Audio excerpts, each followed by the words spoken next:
For over 60 years, it's been a go-to oral medication for type 2 diabetes.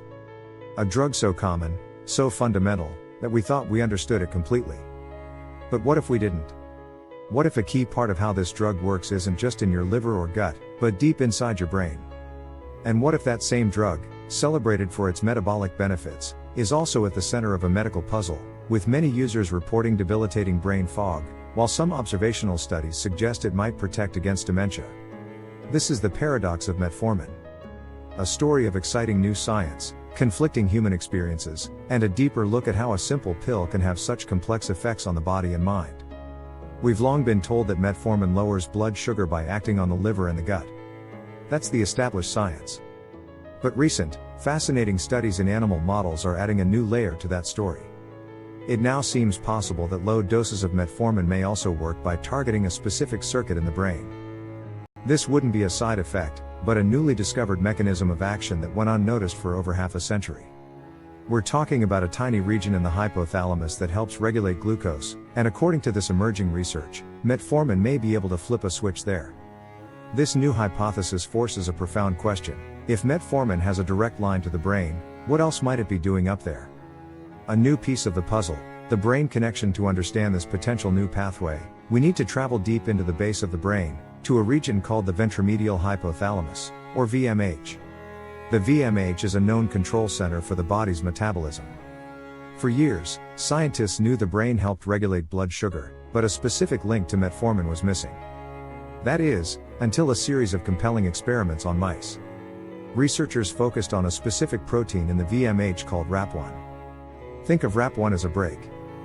In states of high blood sugar, this brake seems to be on, preventing certain neurons from doing their job. The research in mice suggests that metformin works by inhibiting RAP1, effectively, taking the foot off the brake. When RAP1 is inhibited, these neurons fire up, and the body's glucose-lowering machinery may get a kickstart. The evidence from these animal studies is intriguing. In mice bred to lack RAP1 in their brains, low-dose metformin didn't lower their blood sugar. Yet, other diabetes drugs work just fine. This suggests that, at least in mice, this brain circuit appears to be an important pathway for metformin's effects at lower doses. Even more strikingly, when scientists injected a minuscule amount of metformin, thousands of times smaller than a normal oral dose, directly into the brains of diabetic mice, it significantly lowered their blood sugar. This suggests the brain is exceptionally sensitive to the drug. These findings point to a fascinating hypothesis where some of metformin's anti-diabetic effects might start in the central nervous system. This isn't rewriting the textbooks just yet, but it's definitely adding a brand new, exciting chapter. The cognitive puzzle. But here's where the story gets complicated, creating a puzzle that clinicians and patients are navigating every single day. If metformin is so active in the brain, is its impact always positive? The answer is a resounding it's complicated. While some studies have pointed to potential neuroprotective effects, a growing chorus of patient reports describes a frustrating side effect: brain fog. Let's start with the case for metformin as a brain protector. A number of observational studies have linked metformin use in people with type 2 diabetes to some impressive outcomes. One 6-year study of older Australians found that individuals with diabetes taking metformin had significantly slower cognitive decline and a lower risk of developing dementia compared to those not on the medication. Other meta-analyses have reported similar associations, linking metformin with a reduced risk of dementia. The proposed mechanisms are logical. By improving insulin sensitivity, reducing inflammation, and optimizing metabolic health, metformin could create a healthier environment for the brain. However, the evidence is far from one-sided. Other meta-analyses and large studies have found no significant cognitive benefit, and a few have even raised alarms. For instance, some population-based studies reported that long-term metformin use was associated with impaired cognitive performance, especially when factors like vitamin B12 levels weren't taken into account. And this is where we collide with the anecdotal reports from people who describe a distinct feeling of mental cloudiness, difficulty concentrating, and memory lapses after starting the drug. They call it metformin brain fog, and for them, the experience is very real. So, how can one drug be linked to both brain protection and brain fog? The answer likely lies not in one single action, but in a web of indirect effects in individual biology. Unraveling the mystery of brain fog. When patients report brain fog on metformin, scientists believe it rarely stems from a direct negative effect of the drug on brain cells. Instead, it's thought to come from a few indirect mechanisms.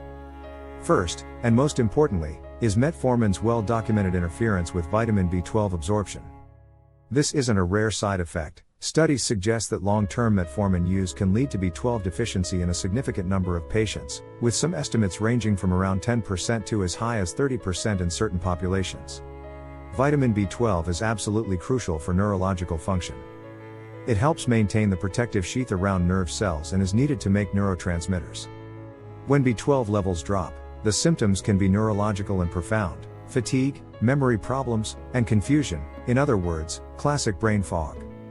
One study even noted that after adjusting for B12 levels, the link between metformin and cognitive impairment changed, highlighting just how critical this vitamin is. The risk of deficiency increases with higher doses and longer use, and this connection is strong enough that many medical bodies suggest considering periodic B12 screening for patients on long-term metformin therapy. Second, the body's adjustment to lower blood sugar can sometimes be felt mentally. The brain relies on a steady supply of glucose. For some people, the initial period of starting or adjusting metformin can cause fluctuations that temporarily affect mental clarity. While metformin on its own rarely causes dangerously low blood sugar, these shifts can still be felt. Finally, there are the infamous gastrointestinal side effects. A significant number of people who take metformin experience issues like nausea or diarrhea, especially when starting the medication. These issues can indirectly contribute to brain fog by disrupting sleep, affecting nutrition, and causing dehydration, all of which can leave you feeling mentally sluggish. So, the brain fog puzzle isn't necessarily about metformin directly harming the brain. It's more of a complex interplay between the drug's powerful metabolic effects, its impact on a crucial vitamin, and an individual's unique response. The feeling is real, but the cause is often indirect and, crucially, manageable.